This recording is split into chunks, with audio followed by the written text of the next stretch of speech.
हाँ चलिए। हाँ, मैंने यहाँ पे एक स्ट्रक्चर लिया है। ओके। एक स्ट्रक्चर है आपका जिसका नाम स्टूडेंट है, जिसके पास दो मेंबर हैं, एक रोल नंबर है और एक नेम है। ओके। इस स्ट्रक्चर को मैंने ग्लोबल डिक्लेयर किया है। ओके। इसका मतलब हुआ क्या होगा सिस्टम में, जो मेमोरी स्पेस अलोकेट हुआ होगा दोनों के लिए सेपरेट हुआ होगा। एक में हम रोल नंबर लिखेंगे, स्टोर करेंगे, और दूसरे में हम क्या स्टोर करेंगे, नेम स्टोर करेंगे। ओके। नेम को कितना बाइट मिला होगा, आपने जितना लिया होगा सिंगल कैरेक्टर, अगर सिंगल बाइट लेता है तो यहाँ पे 20 कैरेक्टर, तो इसका मतलब इसे टोटल 20 बाइट्स मिला हुआ होगा। ओके। और इंटीजर को अगर 2 बाइट मान लेते हैं, वैसे देवसी में 4 बाइट लेता है, तो चलिए 4 ही बाइट मान लेते हैं। 4 बाइट। अगर टोटल स्पेस की बात किया जाए तो टोटल स्पेस इसे कितना मिला होगा, ठीक है, दोनों का समेशन मतलब 24 बाइट्स। टोटल स्पेस हमें कितना मिला होगा, 24 बाइट्स। ओके। ये हो गया। लेकिन इस स्ट्रक्चर को कितने वेरिएबल इस्तेमाल करेंगे, अभी मैं प्रोग्राम में मान के चल रहा हूँ मुझे सिर्फ एक वेरिएबल क्रिएट करना है और उसी वेरिएबल की वैल्यू स्कैन करनी है। ओके। मैंने एक एक्स नाम का वेरिएबल लिया है। ओके। अगर इसके आगे हम इंट लिखते हैं तो इसका डेटा टाइप इंटीजर हो जाता है, लेकिन मुझे इस वेरिएबल को, ठीक है, इंटीजर नहीं बनाना, मुझे एक ऐसा वेरिएबल बनाना है जिसके पास ये दोनों प्रॉपर्टी हो, इंटीजर भी हो और स्ट्रिंग भी हो। इसीलिए मैंने कहा ना इसे अलग से इंटीजर ना बनाइए, ठीक है, इसे कैरेक्टर ना बनाइए, इसे क्या बना लीजिए, इसी स्ट्रक्चर स्टूडेंट का वेरिएबल बना लीजिए। और वो कैसे बनेगा, सिंपल। आप क्या करिए कि अगर किसी वेरिएबल के आगे आपने लिख दिया स्ट्रक्ट स्टूडेंट, तो इसका मतलब वो समझ जाएगा कि अब मैं सिंपल वेरिएबल नहीं हूं, मैं कौन सा वेरिएबल हूँ, स्ट्रक्चर वेरिएबल। ओके। अब इस स्ट्रक्चर वेरिएबल के अंदर दो प्रॉपर्टी होंगी, ठीक है, दोनों मेंबर एसोसिएट होंगे, एक रोल नंबर और एक नेम। तो कल मैंने बताया था कि स्ट्रक्चर मेंबर को स्ट्रक्चर वेरिएबल कैसे एक्सेस करता है, तो with the help of dot operator. Okay. अगर मैं चाहता हूं एक्स के थ्रू हम रोल नंबर को एक्सेस करें तो मैं लिखूंगा एक्स डॉट रोल नंबर, अगर नाम एक्सेस करें, ठीक है, तो एक्स डॉट नेम, वही है। अब मैंने क्या कहा कि एक्स के लिए दो वैल्यू रीड करिए, एक रोल नंबर रीड करिए, एक नेम रीड करिए। तो रीड करने के लिए कौन सा फंक्शन है, ठीक है, स्कैन है। तो सबसे पहले मैंने एक मैसेज दे दिया है, inter roll number and name of one student. Okay. एक सिंगल स्टूडेंट का, ठीक है, आप नेम और रोल नंबर यहाँ पे इंटर कराइए। ओके। तो वही चीज लिखा गया है। अब हम लिखा स्कैन है, ठीक है, पहला वैल्यू क्या है, मेरा इंटीजर है तो %d, और दूसरा मेरा स्ट्रिंग है, ठीक है, कैसे जाना स्ट्रिंग है, array and character. Array of character is known as string, ठीक है, तो ये चीज है। स्ट्रिंग रीड किया मैंने तो पहला गया मेरा रोल नंबर में। Okay. X dot roll number में मैंने जो रोल नंबर दिया वो गया, और दूसरा, ठीक है, एक्स डॉट नेम है जिसके अंदर मैंने ले जाके नेम को क्या कर दिया, स्टोर कर दिया। ओके। अब मैं चाहता हूं कि जो वैल्यू आपने रीड किया है उसी को प्रिंट कराए, तो सिंपली हमने एक फंक्शन इस्तेमाल किया प्रिंट एफ। ओके। स्पेस दे दिया हूँ, थोड़ा सा स्पेस आएगा, देन %d, मतलब रोल नंबर पहले प्रिंट हो जाए, देन /t। ओके। 8 बिट का स्पेस प्रोड्यूस हो। ओके। इस स्पेस के बाद, ठीक है, आप स्ट्रिंग को प्रिंट करा रहे हैं तो स्ट्रिंग लिखा, ठीक है, नेम को प्रिंट करा ले। ओके। सिंपल एक प्रोग्राम था, x dot roll number x dot name, दोनों की वैल्यू स्कैन किया और इन्हीं दोनों को मैंने क्या किया, प्रिंट करा दिया। तो सिंपल एग्जीक्यूशन देखते हैं, ठीक है, जब आपने कंपाइल रन कराया तो देखिए एक मैसेज आया, inter roll number and name of one student. मैंने कहा भाई, ठीक है, रोल नंबर 1 है और नेम उसका सपोज विवेक है। ओके।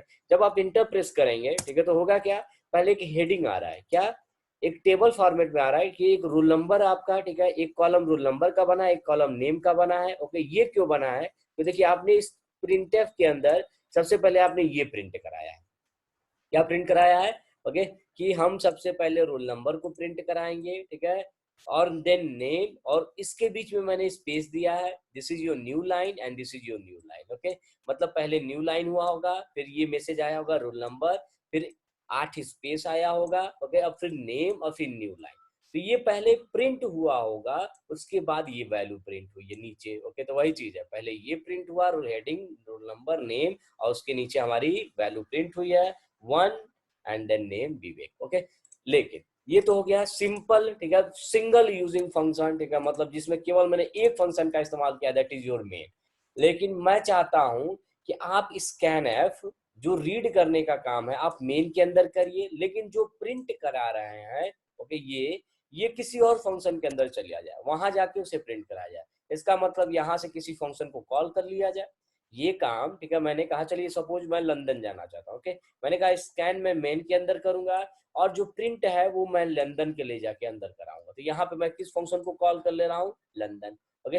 लेकिन जब लंदन ले जाऊंगा तो मुझे लंदन जाके किसे प्रिंट कराना है, एक्स की वैल्यू को ना। तो एक्स की वैल्यू क्या है, दो चीजें हैं, तो क्या दोनों को अलग अलग भेजने की जरूरत है, नहीं। ओके। क्या कहता है कि अगर आप कोई फंक्शन बनाते हैं और उसके अंदर स्ट्रक्चर वेरिएबल पास करते हैं, तो भले स्ट्रक्चर के पास कई सारे मेंबर हैं, आपको अलग अलग मेंबर भेजने की जरूरत नहीं होती है। आप क्या करिए, सिंपली उस स्ट्रक्चर का वेरिएबल का नाम पास कर दीजिए। ओके। जब स्ट्रक्चर वेरिएबल का नाम पास करेंगे तो ये ऑटोमेटिक इससे रिलेटेड जितने मेंबर है सबको लेके जाएगा। लेकिन ध्यान रखिए, जब इस लंदन के पास हम जाएंगे, ठीक है, तो जब उसे रिसीव करिएगा तो उसे किसी सिंपल वेरिएबल में मत रिसीव करिए, क्योंकि अब इस एक्स के पास केवल एक डेटा नहीं है, इसके पास कई सारे डेटा है। जैसे यहाँ पे तो दो ही डेटा है, एक नाम है, एक रोल नंबर नेम है और एक रोल नंबर है। लेकिन जरूरी नहीं है कि एक्स के साथ हमेशा नाम और रोल नंबर हो, उसमें मेंबर की संख्या ज्यादा हो। ओके। तो अगर मान लीजिए मेंबर 5 है तो इसका मतलब एक्स के साथ 5 चीजें एसोसिएट है। आप जो भेज रहे हैं, ठीक है, अगर यहाँ पे कोई सिंपल वेरिएबल ले लेंगे, जैसे इंट ले लिया, तब तो वो केवल एक ही डेटा, ठीक है, रोल नंबर रिसीव करेगा। आपको हर मेंबर को रिसीव करना है, इसीलिए इसे भी क्या बनाइए आप, structure variable, struct student x.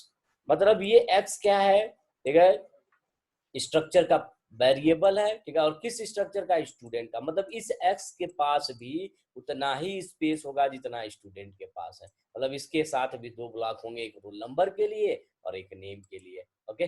बाकी सिंपल एक्स में रिसीव कर लिया, एक मैसेज दिया, ठीक है, ये वाला, और उसे प्रिंट करा दिया। तो फंक्शन में बस पास करते समय ध्यान रखिए कि जब हम स्ट्रक्चर को पास करते हैं तो वेरिएबल को पास किया, स्ट्रक्चर वेरिएबल को सिंपल पास कीजिए और उसे स्ट्रक्चर वेरिएबल में ही रिसीव कीजिए। ओके। एक सिंपल यही लॉजिक था। ऐसा नहीं है कि आप फंक्शन से बनाएंगे तो बहुत ज्यादा चेंज आपको करना पड़ेगा, लेकिन हमेशा एक स्टूडेंट के लिए तो होगा नहीं। हो सकता है कि कह दे, ठीक है, कि एक आप स्टूडेंट नाम का स्ट्रक्चर बनाइए या डेटाबेस बनाइए और कितने बच्चों के लिए बनाइए। जैसे यहाँ पे सिंगल स्टूडेंट के लिए है, इसने कहा कि 10 बच्चों के लिए बनाइए, ओके, या 5 बच्चों के लिए बनाइए। ओके। अगर आपसे कहा गया कि 3 बच्चों के लिए बनाइए या 5 बच्चों के लिए, तो या तो पहला तरीका 5 वेरिएबल ले लिया जाए। ओके। 5 वेरिएबल लीजिए और पांचों को अलग अलग स्कैन करिए। ओके। लेकिन ये कि 5 है तब भी किया जा सकता है। अगर ये 100 हो जाए तो ठीक है, तो 100 वेरिएबल लेना पड़ेगा और 100 स्कैनएफ करना पड़ेगा, 100 प्रिंटएफ करना पड़ेगा। तो ये टाइम कंज्यूमिंग और थोड़ा सा कॉम्प्लिकेटेड हो गया। तो कुछ ऐसा तरीका सोचा जाए कि हम सिंगल वेरिएबल ही लें और उसकी कैपेसिटी 100 या 50 जितना कहा जाए उतना हो जाए। ओके। तो क्या कहा जा रहा है कि अगर आपको कई सारे वेरिएबल इस्तेमाल करने हैं तो आप इसे सिंपल वेरिएबल ना लेके आप क्या ले लीजिए, एरे ले लीजिए, 8 10। ओके। अब सोचिए, ठीक है, क्या हो गया, ये x10, इसका मतलब, ठीक है, x नाम का एक वेरिएबल बना जिसके पास 10 ब्लॉक है। ओके। समझो, x नाम का एक वेरिएबल बना जिसके पास 10 ब्लॉक हैं और कहां से कहां तक, x0 से लेके x9 तक। ओके। और ये कैसे वेरिएबल है, ये वेरिएबल भी क्या है, स्ट्रक्चर वेरिएबल है। ये सारे के सारे कौन से वेरिएबल है, स्ट्रक्चर वेरिएबल है। कैसे पता है स्ट्रक्चर वेरिएबल है, क्योंकि भाई इसके आगे जो डेटा टाइप लिखा गया वो लिखा गया स्ट्रक्ट स्टूडेंट। मतलब अब ये सिंपल वेरिएबल है। इसका मतलब जो 10 ब्लॉक बने हैं, 10 के पास क्या होगा, रोल नंबर होगा और नाम होगा। ये दोनों मेंबर इसके साथ होंगे। इसका मतलब x0 के पास दो चीजें हैं, क्या क्या, रोल नंबर और नेम। x1 के पास भी दो चीजें हैं, रोल नंबर, नेम। x2 के पास भी, ठीक है, रोल नंबर, नेम। ओके। अगर मैं पूछूं इस टोटल वेरिएबल को टोटल कितना स्पेस मिला होगा, ओके, जैसे अगर कहूं एक सिंपल x लिया हूं और बताइए कितना स्पेस इस x को मिला होगा, तो एक ही वेरिएबल है, इस एक वेरिएबल को कितना स्पेस मिला होगा, 4 बाइट यहाँ पे मिला होगा। ओके। और यहाँ पे 20 बाइट, मतलब टोटल इस सिंगल वेरिएबल को कितना मिला होगा, 24 बाइट। ओके।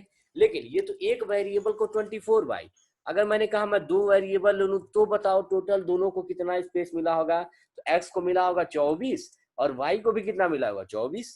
ठीक है, तो 24 24 48। लेकिन अगर इस केस में अगर मैं पूछूं टोटल स्पेस कितना मिला होगा, तो अगर एक को 24 मिल रहा है तो 10 को कितना मिला होगा, 240 बाइट। ओके। तो इस पूरे वेरिएबल को जो एरे है, जितने, ठीक है, आपके एरे हैं, ठीक है, उस सब को, ठीक है, 24, x0 को भी 24, x1 को भी 24, x2 को भी 24 और टोटल स्पेस कितना हुआ होगा, 240 ये है। ओके, तो ये चीज हो गया। तो अगर आपको कई सारे वेरिएबल के लिए बनाने हैं तो आप क्या करिए, जो स्ट्रक्चर वेरिएबल ले रहे हैं उसको सिंपल वेरिएबल लेके एरे ले लीजिए। ओके, तो मैं अभी 3 बच्चों के लिए बना रहा हूँ। सबसे पहले मैंने क्या कहा, 3 स्टूडेंट्स है मेरे पास, 3 स्टूडेंट्स के लिए मैं एक डेटाबेस क्रिएट कर रहा हूँ। मुझे नेम और रोल नंबर तीनों का पहले एंट्री कराना है। ओके, तो चलिए यहाँ पे अब 1 स्टूडेंट की जगह मैंने मैसेज में दे दिया 3 स्टूडेंट्स। अगर मुझे 3 स्टूडेंट। ओके, लेकिन अब पहले स्टूडेंट का नाम क्या होगा, अगर 3 ब्लॉक है, ठीक है, तो अगर पहले स्टूडेंट के वेरिएबल की बात किया जाए तो क्या होगा, पहले का वेरिएबल होगा x0, पहले का क्या होगा x0, दूसरा होगा x1 एंड तीसरा होगा x2। अब x0 के पास नाम और रोल नंबर होगा, तो इसे कैसे लिखा जाए। ओके, अगर मैं लिखता हूं x डॉट नेम, ठीक है, तब तो ये गलत है। ओके, क्योंकि अब वेरिएबल का नाम x है ही नहीं, क्या है, x0 है। ओके, तो अगर आप चाहते हैं कि पहले का डिटेल रीड किया जाए तो मैं लिखूंगा x0 डॉट रोल नंबर और दूसरे का लिखूंगा x0 डॉट नेम। ओके, हो गया। लेकिन अगले के लिए क्या लिखना पड़ेगा, x1, फिर अगले के लिए x2। ठीक है, तो आपको भी पता है, ठीक है, जब एरे की खासियत आती है और उसमें इंडेक्स बार बार चेंज होता है तो हम लोग क्या करते थे कि इस अंदर के इंडेक्स को क्या मान लेते हैं, i, और एक वेरिएबल ले लेते हैं इंट i, और इस i को वेरी करा देते हैं फॉर लूप चला के i बराबर 0 से लेके, ठीक है, कहाँ तक होगा, i less than equal to 2 and i plus plus. हो गया। ओके, तो समझो पहली बार x0 रखा होगा तो x0 का डिटेल, ठीक है, फिर i प्लस प्लस हुआ होगा, i की वैल्यू 1 हुई, x1 की वैल्यू रीड किया होगा, देन फिर i प्लस प्लस x2 की वैल्यू रीड किया होगा। ओके, देन प्रिंट करने के सारी वैल्यू स्कैन करने के बाद बाहर निकला होगा और ये मैसेज आया होगा। ओके, जब, ठीक है, ये तीनों वैल्यू रीड किया तो बाहर आया होगा और ये, ठीक है, ये हेडिंग आपको कितनी बार प्रिंट कराना है, सिर्फ एक बार। ओके, टेबल में कॉलम में जैसे आपको खुद ही देखिए, ठीक है, जो आपको लिस्ट दी जाती है उसमें लिखा होता है name, okay, then roll number, then attendance. मान लीजिए ये एक सीट बनाई गई है तो ये हेडिंग केवल एक बार लिखी होती है, ये हर बच्चे के पास तो नहीं लिखा होता है कि हाँ पहला, ठीक है, नेम, बच्चे का नाम ये है, ये है, ये है, उसके नीचे ही अगले नाम शुरू हो जाते हैं। तो ये हेडिंग केवल कितनी बार चाहिए मुझे, एक बार। इसका मतलब अगर इसे एक बार चलाना है तो इसको लूप के अंदर नहीं रखना है मुझे। अब प्रिंट कराने की बात करते हैं, तो प्रिंट आपको एक बच्चा तो कराना नहीं है, तीनों बच्चों को प्रिंट कराना है। तो क्या होगा, पहला x0 डॉट, ठीक है, रोल नंबर, और दूसरा होगा x0 डॉट नेम, और यही चीज है। फिर x1 होगा, x2 होगा, तो इसे भी मैंने क्या कहा, xi है। ओके, xi, ये भी हो गया मेरा xi। ओके, फिर i आया है तो एक i लूप चला दिया, फॉर i बराबर 0, i less than equal to 2, i plus plus. Okay, ये चीज है। तो ये 3 बच्चों के लिए हुआ है। ओके, चलिए तो इसे रन कराते हैं हम लोग, देखिए। ओके, सबसे पहले फर्स्ट स्टूडेंट का है, ठीक है, तो मैंने कहा पहले स्टूडेंट का रोल नंबर 1 है, नाम है WW, दूसरे का है 2, ठीक है, EE, तीसरे का है रोल नंबर 3 और नाम है RR। कैसे देंगे, पहले नेम, पहले रोल नंबर देन नेम, फिर रोल नंबर देन नेम, फिर roll number then name. Okay, अब इंटर प्रेस करिए। ओके, अब ये क्या हो रहा है, ठीक है, कि ये एक ही लाइन में आपको दिख रहा है जो आंसर आ रहा है। ठीक है, देखिए पहले होना क्या चाहिए था, नाम आए, सॉरी, रोल नंबर आए, नाम आए और फिर न्यू लाइन हो जाए। ओके, उसके बाद दूसरा नीचे आए। अब ये करने के लिए आपको क्या करना पड़ेगा कि देखिए पहला रोल नंबर आ गया, फिर नाम आ गया, और ये दोनों आने के बाद यहाँ क्या लगा दीजिए, /n। ठीक है, तो पहला प्रिंट करने के बाद रोल नंबर और नाम ये किसके पास जाएगा, i प्लस प्लस, और देन i की वैल्यू 1। लेकिन जब पहला प्रिंट कर दिया होगा तो तुरंत ये क्या हो गया होगा, न्यू लाइन। न्यू लाइन होने के बाद ये कहाँ गया होगा, i प्लस प्लस, फिर अगला प्रिंट करेगा, फिर न्यू लाइन, ठीक है, फिर अगला प्रिंट करेगा। ओके, तो अभी देखिए इसे रन करा के, 1 WW, ठीक है, 2 EE, 3 RR। ओके, अब देखिए एक टेबल आ रहा है। ओके, क्या कह रहा है कि 1 2 3, ठीक है, WW, ठीक है, EE, ठीक है, 3R। ओके, अब ठीक है, अगर बाई द वे कहे कोई कि मुझे सारे बच्चों का लिस्ट नहीं चाहिए, मुझे क्या चाहिए, सारे बच्चों का लिस्ट नहीं चाहिए, मुझे केवल उस बच्चे का लिस्ट चाहिए जिसका रोल नंबर, ठीक है, जिसका रोल नंबर क्या हो, ठीक है, 2 हो। मान लीजिए ऐसे ही बहुत बड़ा टेबल होता, उसमें से केवल आपको रोल नंबर 2 ढूंढना होता। ठीक है, तो एक एक करके ढूंढने से अच्छा है क्या है, प्रोग्रामिंग में ही चेंज कर दें, ठीक है। यहाँ पे ठीक है एक चीज बस चेंज करिए, ये अभी क्या कर रहा है कि x0 को भी प्रिंट कर रहा है, x1 को भी प्रिंट कर रहा है, x2 को भी प्रिंट कर रहा है। आप केवल क्या चाहते हैं, अगर बच्चे का मतलब xi dot roll number okay किसके बराबर हो, 2 के बराबर हो। अगर 2 रोल नंबर वाला चाहिए आपको केवल, ठीक है, तो केवल वो प्रिंट कराना है, ठीक है। तो यहाँ पे कंडीशन लिख दीजिए, ठीक है, प्रिंट कराने से पहले कि अगर रोल नंबर क्या होगा, 2 होगा तभी मैं प्रिंट करूंगा। ओके, इस केस में देख लीजिए, पहले देखिए मैं दोनों कर दे रहा हूँ समझाने के लिए कि अगर हम पूरा टेबल भी प्रिंट करा दे रहे हैं और एक बार केवल रोल नंबर 2 वाले को प्रिंट करा दे रहे हैं, अगर पूरा टेबल प्रिंट कराना है, ठीक है, तो ये कंडीशन हटा दिया मैंने।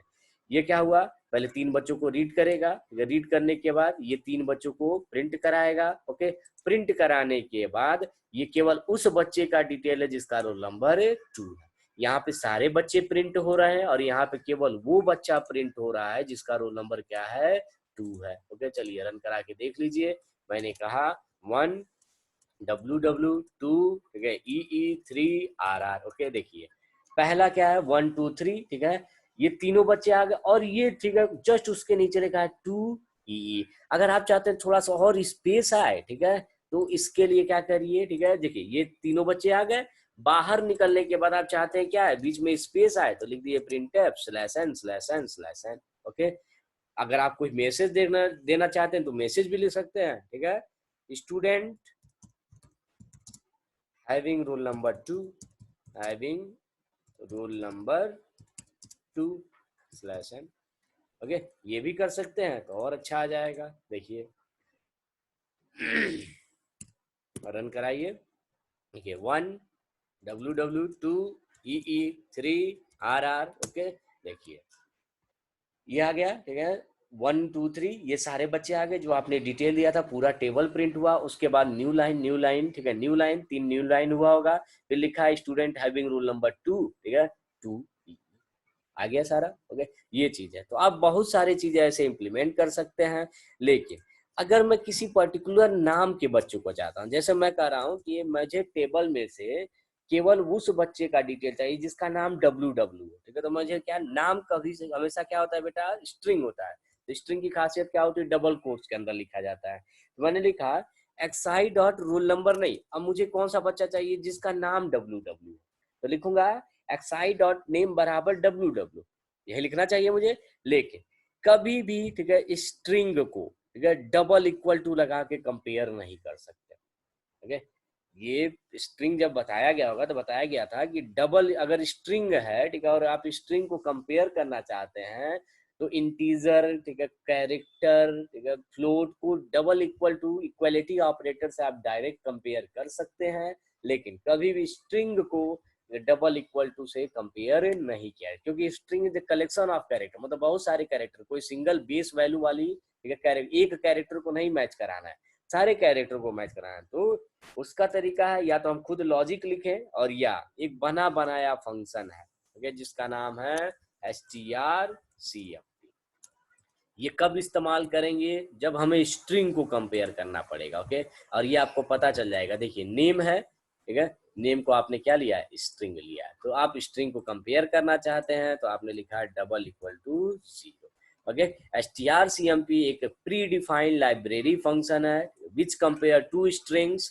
कंपेयर करने के बाद ये 3 वैल्यू देता है, आइदर +1, आइदर -1 या 0। तो 0 कब देता है, जब दोनों स्ट्रिंग क्या होता है, सेम टू सेम होता है। If both strings are equal then strcmp returns a value, ठीक है, which is equal to 0। Okay, मतलब strcmp स्ट्रिंग के सेम होने पे 0 रिटर्न करेगा। ओके, तब कब +1 करता होगा, जब आस्की कोड, आपको भी पता है जब कैरेक्टर को माइनस करते हैं तो आस्की कोड को माइनस करता होगा। अगर सपोज इसका आस्की कोड ज्यादा है और इसका आस्की कोड कम, ठीक है, तो ये +1 देगा। अगर इसका आस्की कोड कम है और इसका आस्की कोड ज्यादा है, ठीक है, तो ये -1 देगा। तो ये तीन है, दोनों के आस्की कोड सेम होते हैं तो 0 देता है। अगर पहले वाले का आस्की कोड दूसरे वाले से ज्यादा होता है, ठीक है, तो +1 देता है। अगर पहले वाले का, ठीक है, आस्की कोड कम होता है, दूसरे का ज्यादा होता है, तो ये -1 देता है। ओके, तो तीन तरह की वैल्यू रिटर्न करता है। ओके, अगर आप strcmp pre defined library function का इस्तेमाल करते हैं तो आप एक हेडर फाइल भी इंक्लूड करा सकते हैं, that is hash include string dot H. Okay, चलिए अभी उसके बिना भी मेरा प्रोग्राम रन कर जाएगा, तो इसलिए हम कर रहे हैं। okay, क्या है 1 ww, ओके 2 ई, ये दूसरा तरीका है इनपुट कराने का। आप एक लाइन में ही दोनों वैल्यू दे सकते हैं, जैसे 1 स्पेस नाम फिर एंटर, देन 2 स्पेस दूसरा नाम एंटर, ठीक है, फिर 3 स्पेस तीसरा नाम। ओके, ये अब देखिए तीनों डेटा आपके पास प्रिंट हुआ, ठीक है, 1 ww 2 ई, ठीक है 3 है। लेकिन मुझे, ठीक है, यहाँ पे मैसेज बदल दीजिएगा, स्टूडेंट हैविंग नेम ww, ठीक है, ये लिख दीजिएगा।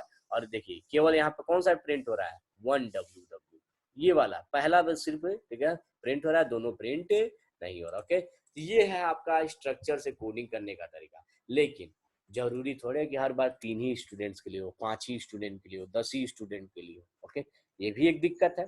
हो सकता है कि मैंने कहा कि किसी ने कहा कि मुझे इस बार 10 वाला चाहिए, 10 बच्चों पे काम करना है। अगर उसने 10 कहा तो लूप मुझे बार बार चेंज करना पड़ेगा, जाहिर सी बात है। अगर 10 किया तो यहाँ 9 9 9।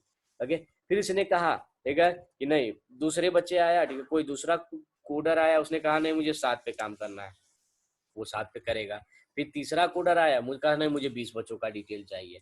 तो आप ऐसा प्रोग्राम बनाइए जिसमें, ठीक है, जो आए, ठीक है, सबसे पहले बताए कि हाँ उसे कितने बच्चों पे काम करना है। ओके, और मैंने इसके लिए क्या कहा कि आप एन ले लीजिए। ओके, आप छोड़िए, ठीक है, आप किसी फिक्स्ड कांस्टेंट वैल्यू की बात छोड़िए, आप किसी वेरिएबल एन के लिए बनाइए। ओके, ये एन की वैल्यू आपको दिया, ठीक है, आपसे मांगा जाएगा, आपने कहा एन बराबर 10, ठीक है, अगर एन 10 देगा तो 10 बच्चों पे काम करेगा, अगर 50 देगा तो 50 पे काम करेगा, 100 देगा तो 100 बच्चों, मतलब एन की वैल्यू आप जब इनपुट देंगे, ओके, उसके हिसाब से ये काम करेगा। लेकिन अगर आप यहाँ पे एन ले लेते हैं, अगर आपने 3 लिया था तो 0 से 2 तक गया, अगर आपने n ले लिया तो जाहिर सी बात है इसकी भी वैल्यू चेंज करनी पड़ेगी। अब कहाँ से कहाँ तक जाएगा, 0 से n-1 तक, 0 से n-1, 0 से n-1। ओके, लेकिन ये अभी बताइए, ठीक है, अभी भी ये डाउट है कि ये कितने बच्चों के लिए, ठीक है, तो ये पहले n की वैल्यू हमें बतानी पड़ेगी। तो एक वेरिएबल मैं n ले रहा हूँ, सबसे पहले मैंने कहा कि भैया बताओ कितने स्टूडेंट है। ओके, तो give the number of students, the number of students, आप बताइए कितने बच्चों की जरूरत है आपको। ओके, और इसकी वैल्यू क्या कर लीजिए, स्कैनअप कर लीजिए, स्कैनअप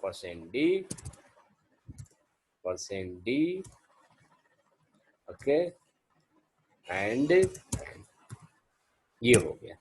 ओके, मैं सबसे पहले n की वैल्यू दूंगा। ओके, मान लीजिए आपने 5 दिया तो ये 5 बच्चों के लिए बनेगा, अगर आपने 10 दिया तो ये 10 बच्चों के लिए बनेगा, ओके, 20 दिया तो 20 बच्चों के लिए बनेगा। आप n की वैल्यू जितना देंगे उसके हिसाब से, ठीक, उतने स्ट्रक्चर वेरिएबल क्रिएट होंगे, उतनी वैल्यू स्कैन करेगा ये, देन ये सारी, ठीक है, पूरी टेबल को प्रिंट कराएगा। ये केवल उन बच्चों को प्रिंट कराएगा जिनका नाम क्या है ww। ओके, चलिए अब इस प्रोग्राम को हम रन कराते हैं। चलिए, ये हो गया। क्या लिखा है, give the number of student, आप बताइए आपके पास कितने बच्चे। मैंने कहा मेरे पास 5 है। ओके, अभी तक 3 ही दे रहा था, अब मैंने इसको वेरी करा दिया, मैंने कहा मेरे पास सब 5 स्टूडेंट है। ओके, कहेगा पहले रोल नंबर बताइए, फिर नाम बताइए, फिर रोल नंबर बताइए, फिर नाम बताइए, ओके, फिर रोल नंबर बताइए, ओके, फिर नाम बताइए, फिर रोल नंबर बताइए, फिर नाम बताइए। हो सकता है कि कहीं नाम के 2 बच्चे हों, ये भी हो सकता है। देखिए ww 1 रोल नंबर, 2 पे भी, 4 पे भी ww है, ओके, 5 पे, ठीक है, मैंने कहा इस पे सपोज yy। ओके, तो पहली बार में क्या होगा, ठीक है, जब ये पांचों वैल्यू देके जब एंटर प्रेस करेंगे आप, तो पहले तो सारा टेबल दिख जाएगा आपको, पूरा टेबल दिख जाएगा। लेकिन उसके बाद केवल वो बच्चे दिखेंगे जिनका नाम क्या है ww है। अब इसमें 2 बच्चों का नाम ww है, इसका मतलब दोनों दिखेंगे आपको, ठीक है, उनका रोल नंबर दिखेगा और उसका नाम दिखेगा। तो चलिए एंटर प्रेस करिए, देखिए।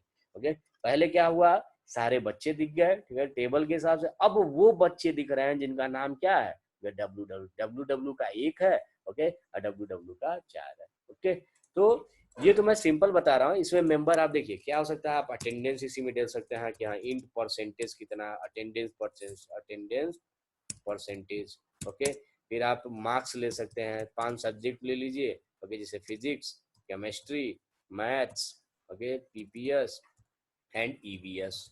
ठीक है, पांचों सब्जेक्ट के नंबर दे सकते हैं। आप केवल चाहते हैं, ठीक है, कि एक लिस्ट ले ली है, उसके बाद से आप चाहें तो इसका परसेंटेज निकाल सकते हैं। निकालने के बाद उनकी रैंकिंग भी डिफाइन कर सकते हैं। तो अगर आप टेबल को चाहें, ठीक है, तो ये भी कि फर्स्ट रैंक कौन सा है, सेकंड रैंक कौन सा है, थर्ड रैंक कौन, पूरे बच्चों की लिस्ट है, उसमें से फर्स्ट सेकंड थर्ड आपको केवल निकालना है। आप कंडीशन लिखिएगा, ओके, उसके हिसाब से आपका पूरा टेबल प्रिंट हो जाएगा। तो आप कुछ भी काम कर सकते हैं, कोई भी डेटाबेस बना सकते हैं, कोई भी टेबल बना सकते हैं, ऐसी वैल्यू स्कैन कर सकते हैं। लेकिन एक और चीज है, इसमें थोड़ा सा और लिखते हैं। जैसे अगर आपने यहाँ पे कहा कि यहाँ पे मैं www को सर्च करना चाह रहा हूँ, तो ये हर बार किसे सर्च करेगा, www को ही सर्च करेगा। मैं क्या चाहता हूँ कि हर बार www को थोड़ी सर्च करना होगा मुझे। हो सकता है, ठीक है, मुझे कहा कि इस बार, जैसे मैंने पहली बार मैं बीबीए के नाम के सारे लड़कों को ढूंढना चाहता हूँ, ओके, जैसे मैं इसमें सिटी भी लिख दे रहा हूँ, एक कैर सिटी, मैं एक सिटी भी ले रहा हूँ 30। फिर जब कैर सिटी लूंगा तो इसकी भी वैल्यू स्कैन करनी पड़ेगी, परसेंटेज एक्स, क्या लिख दिया, X I dot city, X I dot city आ गया। प्रिंट भी कराना पड़ेगा मुझे, slash T percentage S X I dot city, X I dot city, okay. यहाँ पे भी मैं प्रिंट करा दे रहा हूँ, slash T X I sorry percentage S X I dot city, ये है। हाँ, ये चीज हो गया प्रिंट। लेकिन अब मैं क्या चाहता हूँ, जैसे मान लीजिए मेरे पास, ठीक है, एक टेबल दिया गया जिसमें 10 बच्चे थे, ओके, कुछ लखनऊ के थे, कुछ गोरखपुर के थे, कुछ कहीं के थे, ओके। एक आदमी आया, ठीक है, उसने कहा भाई मुझे जितना लिस्ट है, 100 बच्चों की लिस्ट है, चाहे 50 बच्चों, जितनी भी लिस्ट है, उसमें से मुझे केवल वो बच्चे चाहिए जो गोरखपुर के हों, ठीक है। तब आप यहाँ पे गोरखपुर लिख देंगे, ओके। लेकिन जब दूसरा यूजर आया, उसने कहा मुझे अब लखनऊ वाला चाहिए, तो आप फिर से बदलेंगे, यहाँ पे लखनऊ करेंगे, ठीक है। फिर, ठीक है, अगर आपसे कोई कहे, ठीक है, कि आपको कानपुर का चाहिए, तो फिर आप इसे बदलेंगे। तो इसकी वैल्यू बार बार आपको बदलनी पड़ेगी प्रोग्राम के अकॉर्डिंग, ओके। तो जब बार बार बदलनी है, तो इससे अच्छा इसको क्या ले लिया जाए, क्यों ना कोई वेरिएबल ले लिया जाए। तो मैंने एक वेरिएबल ले लिया जिसका नाम दे दिया गिवन सिटी। मैंने क्या दे दिया, गिवन सिटी, ओके। मतलब आप इसे भी वेरिएबल ले लीजिए, आप इसे बार बार चेंज कर ही रहे हैं, ठीक है, तो इसको वेरिएबल ले लीजिए। लेकिन एक वेरिएबल आपको तब लेना पड़ेगा, और ये वेरिएबल क्या होना चाहिए, कैरेक्टर ही होना चाहिए, ओके। इसीलिए इसे भी क्या लूंगा मैं, कैरेक्टर ही लूंगा। तो इंट सॉरी कैर गिवन सिटी, जरूरी नहीं आप गिवन सिटी ही लीजिए इसका नाम, आप इसका कुछ भी ले सकते हैं, सिटी वन, एक सिटी तो ले चुका हूँ, ठीक है, इसीलिए इसका सिटी ना लेके सिटी वन ले लीजिए, ठीक है, जी सिटी ले लीजिए, ओके। इनपुट सिटी कोई भी नाम ले सकते हैं, और स्ट्रिंग जरूर लीजिएगा, क्योंकि सिटी जो होगा वो स्ट्रिंग होगा। और ये जरूरी नहीं है साइज 100, आप जितना मन करे उतना ले सकते हैं, ओके। आपको लगता है कि अगर मैक्सिमम सिटी की लेंथ 10 ही हो सकती है, तो आप 10 ले लीजिएगा। अगर आपको लगता है 20 हो सकती है तो 20 लीजिए, ओके। मैंने 100 ले लिया है, तो आप कुछ भी ले सकते हैं। एक मैंने स्ट्रिंग ले लिया, ठीक है, जिसके लिए, ठीक है, वेरिएबल है जिसका नाम है गिवन सिटी। अब इसकी वैल्यू आप जितना देंगे उसके हिसाब से सर्च करेगा, लेकिन ये सर्च तब न करेगा जब आप इसकी वैल्यू देंगे, ओके। तो सबसे पहले मैंने क्या कहा कि अब यहाँ पे एक मैसेज दे दीजिए, printf enter the city for searching, तो आप वो सिटी बताइए जिसके लिए आप सर्च कर रहे हैं, ओके। और स्कैनर मैंने लिखा परसेंटेज एस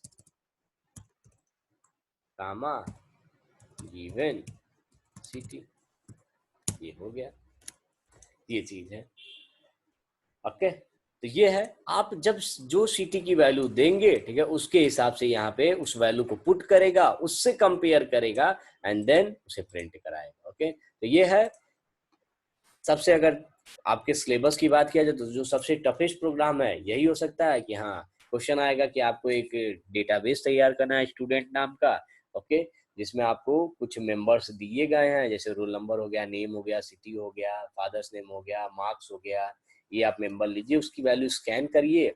स्कैन करने के बाद एक पर्टिकुलर सिटी के लिए, ठीक है, गिवन सिटी के लिए, डिजायर्ड सिटी के लिए आपको उस टेबल में से केवल उन बच्चों का डिटेल निकालना है जिसके लिए हम डिमांड करेंगे। ओके, जिस सिटी के लिए हम डिमांड करेंगे उन बच्चों के डिटेल्स को आप क्या करिए, प्रिंट करा दीजिए। ओके, तो ये है maximum level of structure question. Okay, तो ये आपके सिलेबस की बात कर रहा था जिसमें आपको, ठीक है, इससे ज्यादा नहीं आ सकता। अगर आपको कहा जाए, ठीक है, गिवन सिटी के लिए, ओके, तो आप सिटी हमारा क्या है, स्ट्रिंग है, ये भी स्ट्रिंग है, तो दोनों को कंपेयर करके मैंने, ठीक है, str से। लेकिन अगर यही कह दिया जाए कि गिवन एज के लिए, मान लीजिए इसमें अगर एक और है इंट एज, ओके, अगर कहा गया जैसे मेरे पास स्टूडेंट है तो सबका एज तो सेम होगा नहीं, कोई हो सकता है 20 साल का हो, कोई 25 साल का हो, तो मैंने कहा एक डेटाबेस है जिसके अंदर कई सारे स्टूडेंट हैं, आपको क्या करना है, केवल उन स्टूडेंट्स का डिटेल दिखाना है जिसका एज हम बोलेंगे। मैंने कहा मुझे 20 साल वाले चाहिए, ठीक है, तो आप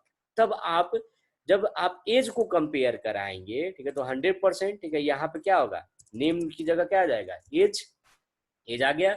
लेकिन तब आपको गिवन सिटी की जगह क्या ले रहा हूं मैं, गिवन एज, जरूरी नहीं गिवन एज 1 एज 2 आप कुछ भी ले सकते हैं, गिवन एज। लेकिन एज हमारा क्या है, इंटीजर है, ठीक है, तो इंटीजर को जब आप कंपेयर कराएंगे तब आपको strcmp लगाने की जरूरत नहीं है।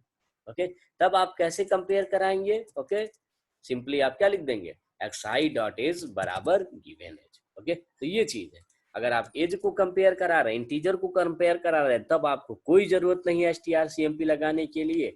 अगर आप स्ट्रिंग कंपेयर कराएंगे तभी आपको strcmp यूज करना है, ठीक है, अदरवाइज कोई जरूरत नहीं है, ठीक है, आप वो करिए। अब एक बात और, अगर यही प्रोग्राम मैंने कहा, ठीक है, कि आप स्कैन यहाँ करिए और गिवन सिटी के लिए जो बच्चे का डिटेल है उसे कहाँ प्रिंट कराइए, ठीक है, ले जाके दूसरे फंक्शन लंदन में प्रिंट कराइए। समझिए क्या कह रहा हूँ, यही पूरा प्रोग्राम है। मैंने कहा कि आप एक फंक्शन का इस्तेमाल कीजिए, उस फंक्शन में, ओके, आप स्कैन भले मेन में कीजिए, स्कैन आप मेन में कीजिए और गिवन सिटी भी मेन के अंदर दीजिए। ओके, लेकिन जो प्रिंट करने वाला ये वाला काम है आपको यहाँ नहीं कराना है, आपको कहाँ कराना है, किसी फंक्शन में ले जाके। तो आपने क्या किया, इस पूरे चीज को यहाँ से हटा दिया। ओके, मैंने क्या कहा कि अब मैं किस फंक्शन के अंदर जाऊंगा, लंदन के अंदर। ओके, जब लंदन के अंदर जाएंगे, ठीक है, तो किसको लेके जाएंगे हम, पूरे, ठीक है, ये इसको लेके जाएंगे, क्या कहते हैं, xi डॉट, ठीक है, मतलब आप पूरे इस एरो को ले जाएंगे। ओके, अब आप, ठीक है, एरो को ले जाइए और फिर गिवन सिटी को ले जाइए। दो कंडीशन है। अगर दूसरा कहा जाए कि पहला तरीका क्या है कि आप गिवन सिटी भी इसी में दे दीजिए और xi भी इसी में दे दीजिए। ओके, तो आप इस पूरे एरे को यहाँ से लेके जाइए और गिवन सिटी लेके जाइए। दूसरा एक कंडीशन क्या हो सकता है कि आप गिवन सिटी भी यहाँ मत दीजिए। ओके, आप गिवन सिटी यहाँ मत दीजिए, ठीक है, आप केवल क्या दीजिए, यहाँ पे इनपुट दीजिए और उस टेबल को प्रिंट करा दीजिए। ओके, अगर आपसे कहा गया, ठीक है, कि इनपुट दीजिए और, ठीक है, प्रिंट करा दीजिए यहाँ पे टेबल, लेकिन जो स्टूडेंट को सर्च करना है फॉर गिवन सिटी, सिटी की वैल्यू भी यहाँ पे दीजिए। ओके, और यहीं पे स्टूडेंट को प्रिंट भी करा दिए। तब जब यहाँ पे लंदन को कॉल करेंगे तो केवल मुझे क्या भेजना होगा, एरे को पास करना होगा। ओके, समझिए, अगर, ठीक है, गिवन सिटी भी भेजना हो तब तो गिवन सिटी भेजेंगे, लेकिन अगर गिवन सिटी आपने मेन में नहीं लिया है तो क्या मुझे लंदन से गिवन सिटी भेजने की जरूरत है, नहीं। ओके, मैं लंदन जाऊंगा वहीं पे गिवन सिटी है, तो दो कंडीशन है। ओके, लेकिन अब एरे को पास कैसे करते हैं, ठीक है, किसी फंक्शन में, ओके, ये मैं नेक्स्ट लेक्चर में बताऊंगा कि हाँ, अगर आप एरे को फंक्शन में पास करें तो कैसे पास किया जाता है, क्या पूरा xi पास किया जाता है कि केवल x भेजने से ही काम चल जाएगा। ओके, तो अगला जो टॉपिक रहेगा उस वो रहेगा, ठीक है, फंक्शन एंड एरे। ओके, किसी एरे में, ठीक है, फंक्शन को पास कैसे करते हैं, मतलब एरे एंड फंक्शन। ओके, और उसके बाद मैं स्ट्रक्चर को पास करने का तरीका बताऊंगा। ओके, तो नेक्स्ट टॉपिक आपका जो रहेगा कल, कि हम देखेंगे फंक्शन में एरे को पास कैसे करते हैं, और जब एरे पास करना सीख जाएंगे, ठीक है, तो फिर हम बताएंगे कि इस स्ट्रक्चर एरे वेरिएबल को, जो एरे है, इसे हम कैसे पास करेंगे। लेकिन हमें सबसे पहले क्या आना चाहिए कि फंक्शन में एरे को पास कैसे किया जाए। ओके, तो ये नेक्स्ट लेक्चर में देखा जाएगा। अभी इतना ही, इतना प्रैक्टिस करिए। अगर किसी को कहीं भी डाउट होगा तो पूछ लीजिएगा। Okay, thank you.